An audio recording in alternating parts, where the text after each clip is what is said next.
If you lose your grocery store and you lose your hardware store, your town dies. And so we couldn't stand for that. So this was plan B. Buy our local hardware store, got somebody we know that we'd had experience with and they know how to run the business. And we just jumped all in. Right. For it to be successful, we had to bring in inventory. And luckily I met some great people with Do It Best. The minute I came to the market and I met the Do It Best team, I immediately said, this is where home is. I can't imagine doing anything different at this point. Yeah. I just literally love it. When I come to these markets, I feel like it's a reunion. You can't settle for wherever you're at. You can't get stale. You can't do the same thing that you've always done. We are the first generation and have 4 children, and I want to see them grow this business, and I lean into them because they do things on TikTok and Snapchat. That's where you can add value. We all watch reality TV, and honestly, the more real and just human it is, the more I love it. It doesn't have to be this super hyper produced. It's just you doing stuff in your store. Let's not take ourselves so seriously. Everything doesn't have to be perfect business etiquette. Welcome to the Grit Blueprint Podcast. I'm your host, Stephanie Couch. This is a spot where leaders talk about the stories, strategies, and systems that win in the building industry. We unpack how leaders and brands build their reputations and become unmistakable. Welcome to the Grit Blueprint Podcast. I'm your host, Stephanie Couch, and I'm coming to you from day 2 of the spring Denver market, Do It Best and True Value. I'm here with Sharona Eiserer. Welcome to the show. Thank you. And you are actually a hardware store owner in multiple locations. We're going to talk all about your story. You're on the board at Do It Best as well. And you've been in this business for a while, so I can't wait to interview you. But I want to start with an intro. You are the co-owner and president of Woodshed Lumber and Hardware Supply. You serve rural communities across Western Missouri. And you actually have a great background because you did not start in the hardware business. In 2016, you and your husband, Cecil, who's actually a builder, he was building Pizza Hut franchises, right? And you guys decided to do something a little bit crazy and open 17 Pizza Hut franchises, which I definitely want to dig into.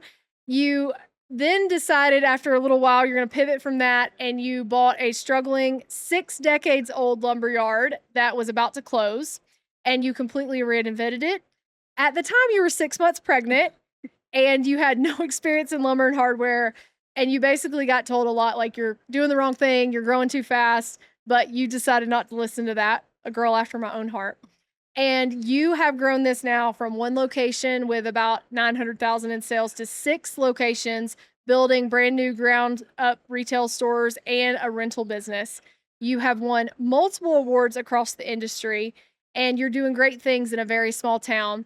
4 kids, you've got cattle. I don't know how you do it all. Do you sleep? I do. Well, I don't know. Welcome to the show, Sharona. I'm Thank excited. Tell me a little bit about these Pizza Huts, because I loved Pizza Hut growing up. We talked a little bit before the show. I'm competitive and I loved Pizza Hut. So Book It was my thing growing up. But you decided to go into one of the hardest businesses in the history of business and went 17 franchises deep. But what I didn't realize is it was in a different state. So you were living in Missouri and this was in Alabama. Tell me about it. Yes. So actually, so my husband is a builder, and he had been building Pizza Huts, Long John's, Taco Bell's. Mm-hmm. And this opportunity came up and he had always said, we really should own our own Pizza Huts. I mean, we were already building them. Yeah. And I said, the thing is, you can't just go with one. One's not going to make it. You've got to have multiple. Well, then the opportunity came and there was 15. And that was a new world for us. Mm-hmm. I mean, my background is in hospitality, but jumping on board, we had some partners and, we were bringing the building to it. Someone else was bringing the operations. Somebody else was helping with the finances. Mm-hmm. And so we jumped all in, and within 3 years, we built 2 more locations. Wow. And it was just a different experience. The franchise world was just, there's a lot of pressure, that many states away, trying to raise a family. Yeah. Quickly, things kind of started going the wrong direction. So then I became operations as well, let alone all the payroll. Yeah. And it was a lot. You had but I learned 4 a lot. young kids at the time? No, at that time I had 2 and I was Okay. pregnant. Wow. Yes. Now I have 4 children. Okay. So it was a lot going on. But the opportunity came open that our local lumberyard, we went to church with the family, the Warren family, and they were ready to retire. And so we didn't want to lose it. My husband said, if you lose your grocery store and you lose your hardware store, your town dies. And so we couldn't stand for that. So this was plan B. Buy our local hardware store. We, got somebody we know that we'd had experience with, and they know how to run the business, because I was still dealing with Pizza Huts, trying to get them sold. And we just jumped all in. But we knew where it wasn't going to be where it needed to be. Right. For it to be successful, we had to bring in inventory. We had to have a plan. Yeah. And luckily, I met some great people with Do It Best. Came out. It'll be 10 years this summer. Came out to Indianapolis for a market as a prospect. Wow. And now here we are. So it's been a great ride. You were pregnant when you did this with your third child. Okay. And obviously, you had no experience. This family was going to help you. Do It Best was going to help you. How important is it to find people who have done the things that you're trying to do and enlist allies when you're starting a business? So as soon as they knew that we were taking over, there was a lot of heat in town. Yeah. They were afraid that because we were a builder, we were gonna just capitalize on everything. Well, that wasn't our goal. We don't even want to take bids against anybody that's doing business with us, because we want to help them grow. Right. When we help them grow, it just made our community so much stronger. But all the employees did decide to leave. Wow. So buying a new store that'd been there for all these years and having to start over. Wow. From scratch. But we did it. We did it. When was that? That was in 2016. Okay, so 2016 has been 10 years Yes, ago. yes. How long before when you got in there?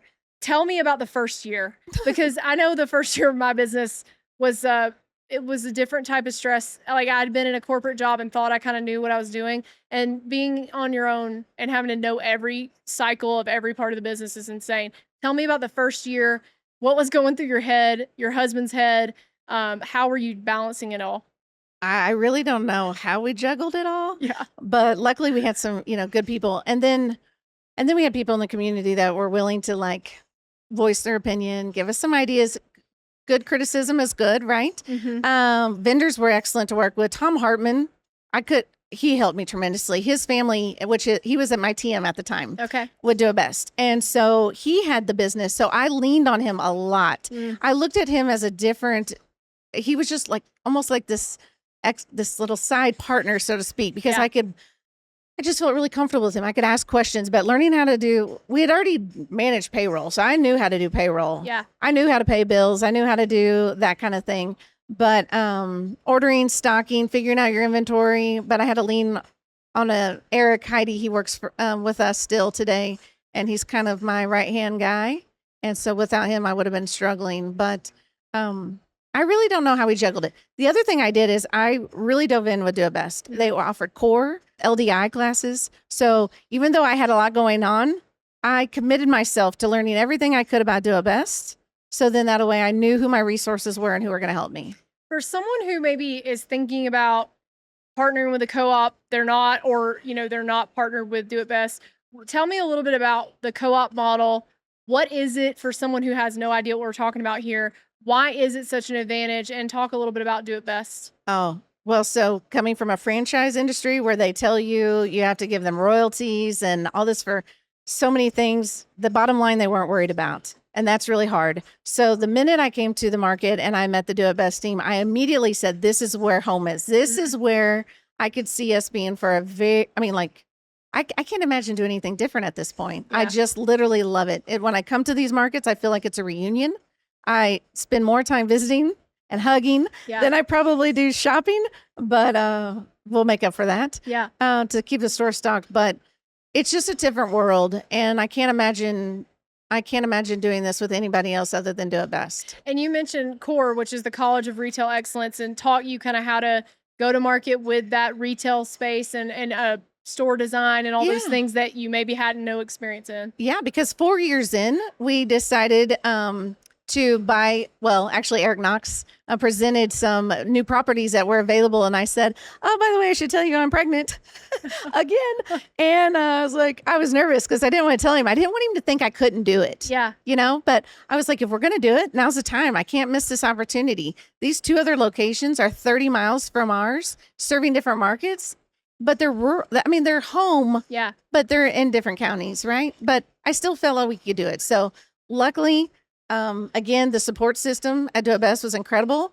And with the retail design, Tom Schofield, I just had so many people helping me that they just made it feel like we were in the right place doing the right thing. Let's talk a little bit about going from one store to, like, tell me how that progression happened. You just talked about buying stores. So going from store 1 to store 2, how did all this happen for you? It went 1 to 3. Oh, wow.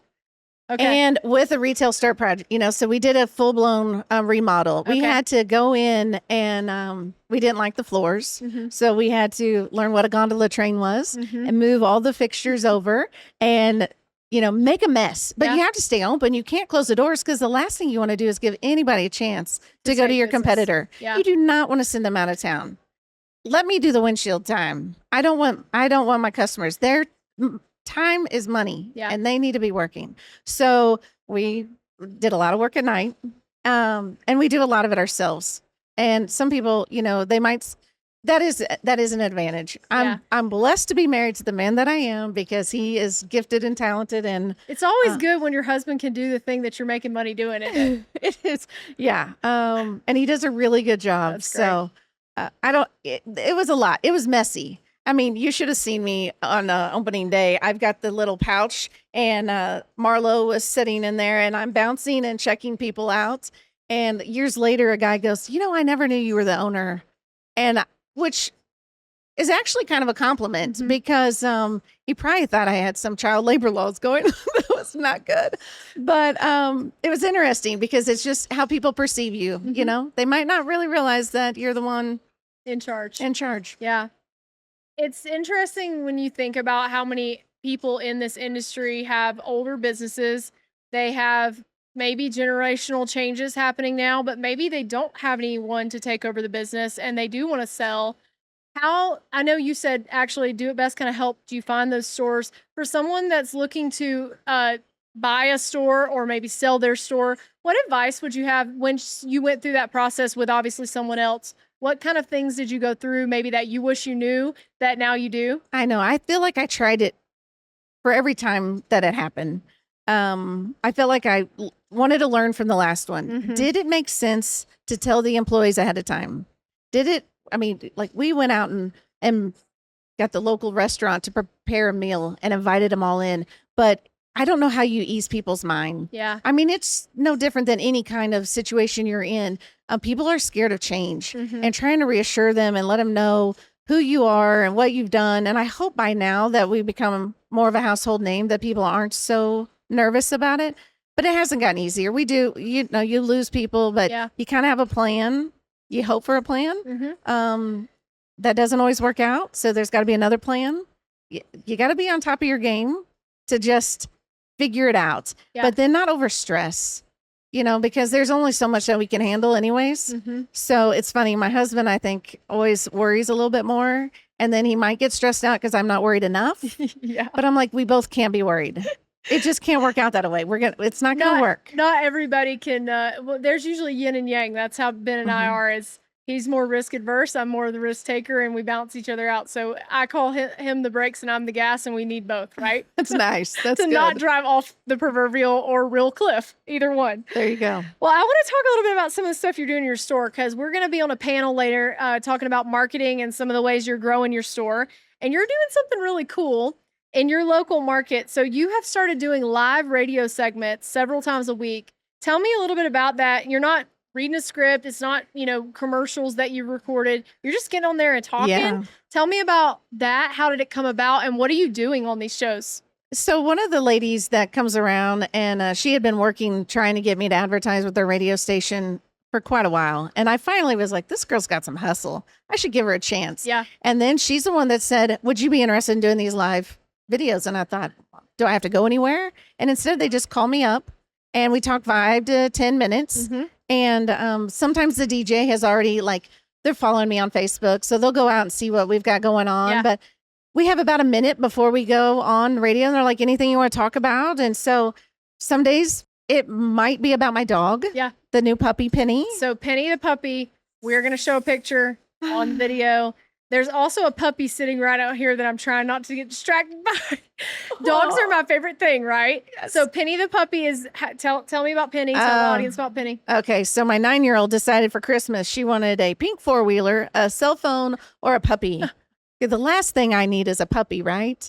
But the other things were not an option. Yeah. So we went for the puppy, and we've got a miniature golden doodle. Her name is Penny. She was born on Nova's birthday, which was coincidental. That's awesome. And she is part of the family and the sweetest thing. And I love it because when she does go to the store with me, customers, they just love her. Dogs in marketing are, if you want to know how to win in marketing, put a dog in it. Put a cute dog in. Nothing else really even matters. The messaging doesn't matter. People will at least look at it because of the dog. And so you're talking about this dog on the radio show. You're talking about what's happening in your store. You're talking about the community. And you said that you're now playing these radio in your store, right? During the radio in the store? Yeah. Okay. So when the commercial, I kind of feel like in order to be a household name, right? I want people to know who Woodshed is. I don't have the money to go out there and be on your TV and all these, we do billboards and we've tried it all. Yeah. We're giving everything a chance. I don't put my picture on the billboard, but I do put my cute son because whether it's a cute baby or a cute puppy, they do help. I mean, I'm kind of jealous. Penny gets more likes than I may have. Yeah. But yeah, so I just feel like if you're in the car and you hear one of our commercials, when you walk into the store, you should hear the same voice. Mm-hmm. It needs to be a familiarity. And I just want to make sure that people feel like they're shopping with somebody that they choose to shop. And you're not being forced. It's your only option, because there are options. Yeah.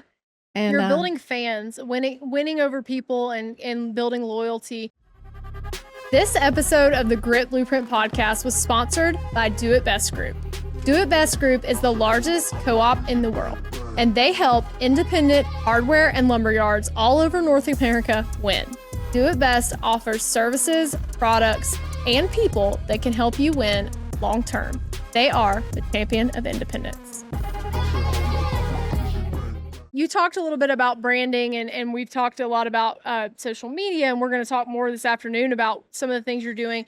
How do you build a brand? You're in a rural community, but it's 6 stores, so you've got a pretty good many people now that need to know who you are and choose you.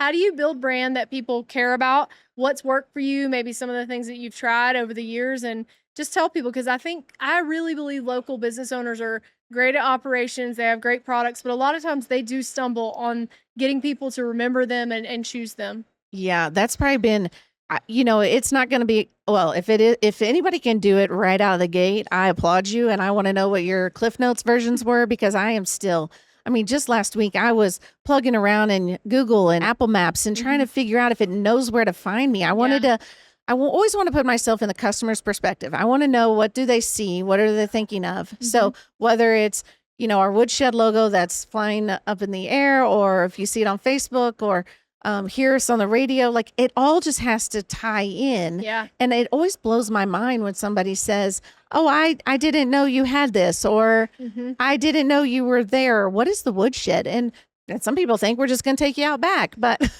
it is pretty great. I love it. When I heard it, I was like, that is genius. It's hard though, because I think even the people who do it really well, I have worked really hard on branding, and I have a very visual brand, obviously, which just happens to be what I like to wear and what I've been wearing kind of my whole life. But it stands out in our industry because it's so different. But even still, people don't know who I am, and people don't know what we do. And I think that's the message that hits me the hardest, is no matter how much you're doing, you are not still doing enough. You're never going to be doing enough. So you got to be really consistent. And especially with a local business, like you said, they have other choices. And I don't know in your market exactly who the other choices are, but they probably do have millions of dollars sometimes to market and brand. They're doing big things. But you don't have to win over 1 million people. You just have to make people love you that do know about you. And that's important. That consistency matters. And I think word of mouth helps more than anything. So Google reviews I kind of get upset, whenever somebody gives us a negative review. And half the time it's, I do my research though. When it comes across my email and tells me we've got one, I'm immediately calling, the store, trying to figure out, what did we do? Is there a situation? Because I'm assuming we must have done something wrong. Right. And now, but to everybody, sometimes these people don't even come into your store. They might be just driving by. So I hope that people take that with a grain of salt and always look at the more positives than than the negative ones. But it does hurt because you take it personal. This is your life. Yeah. I mean, we're laying everything out on the line. It's not a bunch of investors. It's you. It's us. Yeah. And so I'm very passionate about my business. I want it to be the best. I believe if you walk into store 2, 3, 4, 5, or 6, it is a reflection of store number 1. And I have a good team there. And so they know what it's like to be in the community, to build that store. And I tell everybody, you're not representing Sharona and Cecil. You're representing the Steve and the Ashley. I mean, we all represent each other. Yeah. So you've got to be ready. You know, we're here to serve people and help them out. So it's funny, in the hospitality industry, I was always worried because you mess up somebody's taste buds. Yeah. You serve them a bad meal. They do not forgive you. No. You mess up and sell somebody the wrong plumbing materials. They're coming back because they need you. Yeah. They need you. And that's the great thing. And what's so much fun about it is we're learning from everybody, whether it's the person that's on YouTube learning how to do something, or if it's a contractor that's been in our store and they've been working for 30 years. I love it when they jump in and want to help teach us. This is why you should buy this product. This is why it's good. It is this is probably the most fun that I could imagine having. Do you hear people like contractors and things like that teaching some of your younger employees things? I love that. Yeah. I learned so much when I was a little girl from people that came in the store. You know, we'd go back to aisle 13 to the plumbing, and I didn't know what I was doing. And sometimes they didn't know either. It's like a big puzzle you're trying to figure out. But sometimes they would come in and say, I need this. And I would say, well, why? And what are you using it for? And that's how I learned everything I know, is just asking people questions. And I think that's really important, especially for the younger generation, maybe that isn't sure. They don't want to look stupid. They don't want to say we don't know. Just ask, because they want to teach you most of the time. And if they don't, then somebody else will. Right. But it's okay not to know things. All of us started not knowing anything about this business. And through just honestly failure and asking questions, we figured it out. Or maybe there's still plenty of stuff we don't know. But one thing you mentioned, I think that's important, is being able to, especially with marketing and the way that things are changing with AI and just the way buyers choose, it's being able to try new things and also willing to change the things that worked 20 years ago. The Yellow Pages was the thing. Then it was Google. Now AI search is happening, and how we get found on AI is totally different. And it's going to summarize everything about you and your store in this little 2-paragraph thing. That's scary and a big opportunity at the same time. How are you guys doing some of these things that are changing? How are you figuring out what to do? I'm following you. No pressure. No pressure. Please keep feeding us with good information. I would like to have the preview before you share it with all the others. I will. I'll send you the Cliff Notes version of what I think I know. And oh my goodness. You know, even for me though, it's wild. Every morning I wake up and I have about 2 or 3 things that I read about AI and marketing. And we're all trying to figure out what's working, and it changes every day. Yeah. I mean, there's a lot. I mean, I don't know how long you've been doing this, but people are definitely they're recognizing you. You're doing a great job. Thank you. And it's nice because it's awesome to see women in the industry. That's probably been one of the challenges, is nobody wants to take, no offense, but they think it's a man's world. Yeah. And honestly, behind every great man is maybe an even better woman. No offense, Cecil. Amen. Hey, Cecil, we love you. But, you know, there's just so much. And so I'm trying to figure out who all to, I want to pay attention. I'm busy running my operations, but I've got to make time to pay attention and see what you've got out there, because there's just a couple of things that you've said. I went, ooh, I don't know if I'm doing that. I need to get on it. Now there's a lot. So, there's a lot to catch up to. What do you think the time allocation is? Like, how much time a week do you spend just trying to, because I have the same problem. We're busy. You got a million things you could do with your time and your money. What do you spend, time-wise to do this kind of exploratory mission or test things that you do?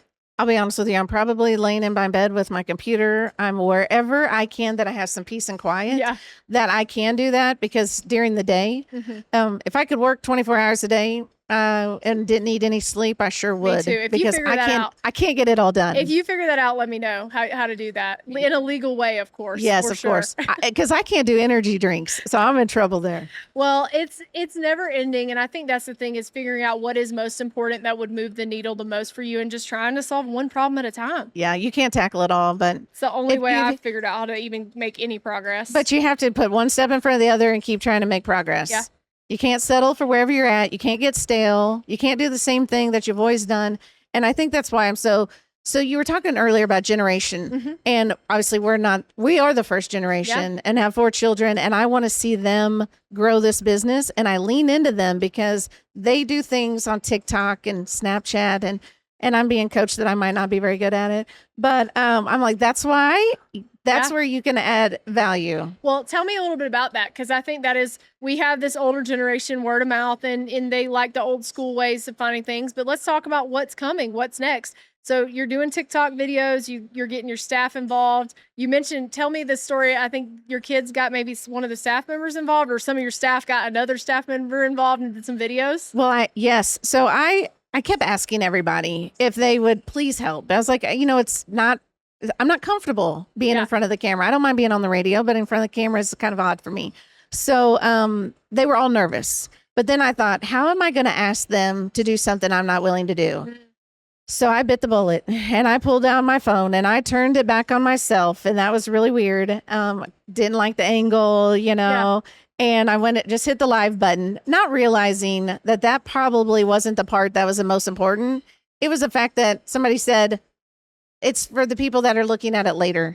And so I did the live video. I was very vulnerable about the whole situation. Yeah. And I had people my daughter was embarrassed, I think, but they give you the most honest opinion, which is good. Like, hey, could you just sugarcoat this just a little bit? Just a smidge of sugar would be good. But I think the minute I posted that, then the other ones are like, okay, we can do this. And I loved it. There's a video where they're like heavy lifting. Yeah. And they got everybody on the crew involved. That's awesome. And they all look like they truly were having a good time. Yeah. And so then now I'm on the edge of my seat. I'm constantly looking at my phone and saying, when's the next video coming? Just because I love seeing what they're coming up with. Yeah. But I think I needed that icebreaker in order to get them started. So a few things you said that I want to go back to for people is, number one, just go live in your store, but don't focus on the people that are watching it live. Don't say, like, oh, 2 people are watching this, it's not worth it, because it's recorded and then people can watch you go live later. It's just not live anymore. So record it anyways, even if no one comes on there when you're live. It's a great way. And then the second thing, and I think this is the most important takeaway I would say for people that are trying to figure out how to get over their discomfort. Number one, people like to see just the boring human stuff you're doing every day in your business or in your life. We all watch reality TV. And honestly, the more real and just human it is, the more I love it. And I think most people feel that way. It doesn't have to be this super hyper produced, perfectly, filmed on a $80,000 movie camera, Steven Spielberg picture. It's just you doing stuff in your store. And the fun stuff, let's not take ourselves so seriously. Like, everything doesn't have to be perfect business etiquette. Just film things. I love videos like that. And I think most people do. So I love that y'all are trying some things. Yeah, it was funny. Cicely, my 15-year-old, she's with us here at the market. And our steel order came in. Okay. And she knows how to put together a chainsaw and trimmers and blowers. That's And we amazing. put it all together. And I said, you know what, we should probably do a video. And so I put one together because I've been out of practice for a little while and I was a little nervous, but I got it together fast. And then she got ready to record me. Yeah. And then her phone died. And I was like, oh, I might as well just get it. Well, do it on the next shipment, But it was kind of fun just because it's like a breath of fresh air that you're giving me permission to not be perfect. So thank you, because And also, that is probably the hardest I like thing. to do the blooper reels sometimes because I'll do stuff and I think people do, you've got that image of, okay, she looks put together all the time, buttoned up. Sometimes it's nice to just show people, like, I mess stuff up too. And I also say the wrong thing and like my face looks crazy or like whatever, it's just fun to show that other side of you. So like we're about to start releasing some episodes. We're calling it Building Grit. And it's going to be us just kind of behind the scenes. And Ben actually has just bought some Meta glasses. And because he doesn't really love being behind the camera, but he wants to show what he's doing from his point of view. So one thing that I would try, I think they're maybe $300 on Amazon, Apple, wherever, but you can just click record and you could walk through your store and just show what you're seeing from that point of view. And you don't even have to be on camera. Wow. So trying things like that, we're trying some stuff too. And like, it's just kind of a cool new view. We talked to some contractors this week that were like, oh my God, that's a great idea, because they don't want to have to set up the tripod with their phone and all those things, but it records the audio and it records what you're seeing. So that's another thing you could try, is just get some Meta glasses. That's good, because it doesn't, you don't want it to feel like work. Yeah. It needs to be natural and easy. Yeah. So I'm walking through the store. Here's what I'm seeing. Here's who I just walked by, saw a customer. This is what it's like living in the hardware store every day. Okay, I guess I need to get a pair of glasses. Number one tip is make sure Penny makes an appearance on every video. Well, she's always in my arms. Oh, I miss her. I know she's struggling because I'm not at home right now. I know. My Heidi Pearl, we've been here since Tuesday and today's Saturday. So we're going on that many days without dog cuddles. And so that's why, like, anytime I see a dog, I'm like, can we pause this for a minute? I need to go get this dog in this podcast booth. But I've stayed strong, Sharona. You should be proud of me. All right. I want to ask you just a few more questions. And these are going to be lightning round questions, which are my favorite. All right. So you ran 17 Pizza Huts. And I just need to ask a real expert. Pineapple on pizza, yes or no? No. Oh. I'm sorry. I think pineapple only pairs with Malibu. I'm a pineapple pizza girl. I love it. I know people feel very serious one way or the other. I don't think I've ever even tried it. But. Never tried it. Okay. What is Penny's official title? I don't know. I really need to work on that. But she's such a good, maybe chief greeter. I don't know. She's just so good with the people. Chief happiness officer, maybe. Oh, I like that. CHO. I like that. All right. If you weren't doing this, if you weren't running 6 hardware stores, what would you be doing? I don't know. I really don't think I don't think there's anywhere else I want to be. I think this is a perfect fit for our family. I didn't mention before, so I came from hospitality, so I understand customer service. Yeah.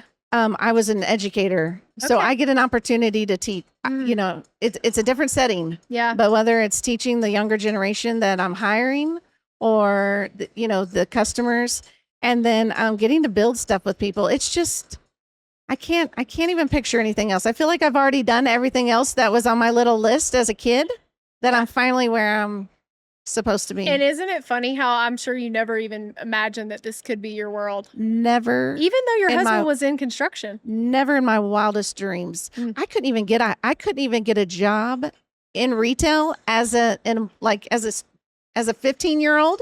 I was a lifeguard and I worked at Sonic, or in the restaurants, never behind the counter. Yeah. And I absolutely love it. You were meant for it. You showed them. Keep doing it, girl. All right. Fill in the blank. Grit is blank. What does grit mean to you? It's getting started. One foot in front of the other. Can't come without hustle. That's the, you gotta hustle the every day. entrepreneur way. If you don't have that, you're not gonna really be able to do much. I mean, I tell you what, this is a business. You better have some thick skin, and you're gonna have to face some tough decisions. There's gonna be easy ones. There's gonna be tough ones. Everybody thinks that you know all the answers. You don't have to know it all. Surround yourself with good people and be willing to learn. But you just got to get started. I love that. All right, last question. For any person who is listening that maybe is thinking about starting their own business, 10 years ago, you were in their shoes. You already had a business, but you decided to really jump off a cliff. What's one thing that they can do tomorrow morning that they can start moving forward? You just said one foot in front of the other. What's one thing that they can start tomorrow to get their dream life started? Say yes to the opportunity. I love it. We'll close there. You're an amazing woman. Thank you. I'm glad to You know too. you, and I'm excited to continue to get to know you. And we're going to be on a stage together soon talking about some of these things to help other people. Thank you for joining us on this episode of the Grit Blueprint. And if you want to see all the amazing things that they are doing at Woodshed Lumber, you should follow Sharona and her team, and we will see you on our next episode. Thank you for listening to the Grit Blueprint podcast. If this episode helped you think a little differently about how to show up, share it with someone in your building world who needs it. If you're ready to turn visibility into growth, then head to gritblueprint.com to learn more and book a call to talk to us about your growth strategy. Until next time, stay unmistakable.